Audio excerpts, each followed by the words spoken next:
Joining us right now to talk about the market is Meera Pandit. She's global market strategist at JPMorgan Asset Management. Good morning to you.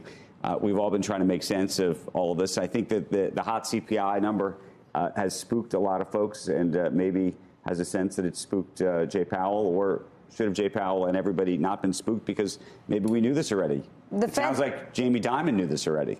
The Fed has been saying since December, 75 basis points worth of rate cuts. We want to see consistent progress on inflation in 2024. So the market shouldn't really be spooked. And I think that coming into the year, pricing a peak of 170 basis points of cuts was very optimistic, or perhaps very bearish. But the reality is, I think with inflation, it's going to be 2 steps forward, 1 step back. We're not going to have an even path to 2%. But we can get there. And at some point, we're going to need to see the Fed and the market converge in terms of expectations. Now that that's mostly happened, I think it can be less volatility for the bond market in particular going forward. How do you think about equities, though, in this world? On the equity side, we had unusually low volatility last year. So I do think it's going to pick up a little bit more this year back to normal levels. We have to get a little bit accustomed that markets can go down as well, and that is healthy market functioning. And essentially that helps us from an investment standpoint separate which stocks are going to do well over the course of the year and which ones aren't. Last year was very much a year driven by multiple expansion. This year, earnings are going to play a bigger picture, and there are some pretty lofty expectations for earnings growth, but earnings growth should broaden out beyond just the Mag 7 so you this think year. So you think the multiple game is over, for the most part?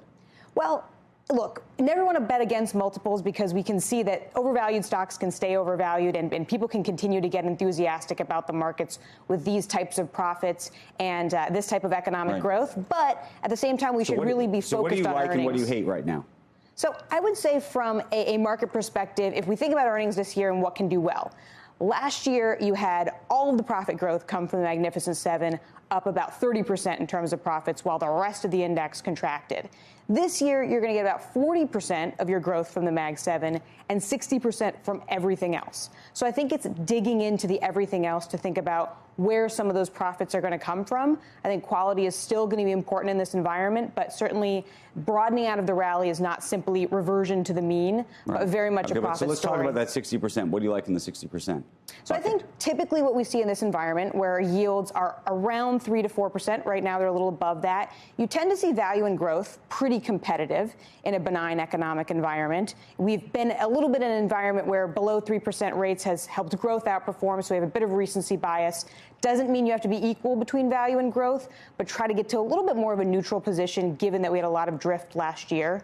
We're still interested in quality, so that means larger and mid cap. I think the challenge with small cap is that even though it's cheap, there is a little bit of uncertainty around the profits there. They're dealing with higher costs, and 40% of the index there is floating rate. So the higher rate environment is going to bite a little more there. How do you think about foreign equities right now? We were talking about what's going on in Japan and the UK, for example, this morning.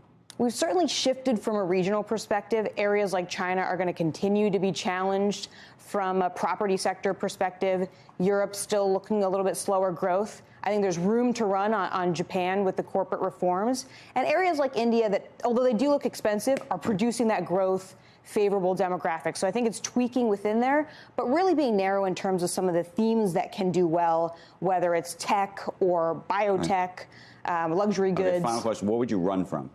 What would I run from? I think, again, some of the lower quality areas, small cap, I think people are getting a little bit too enthusiastic about the valuations, whereas, again, I do worry about the costs and the floating rate. Russell, you don't like the Russell at all? Don't love it at this point. I think there will be an entry point. We're not there yet. The other thing is people are still sitting in so much cash, and cash had its best year in almost 25 years last year, and it still underperformed everything else. So I think people are still falling into that cash trap.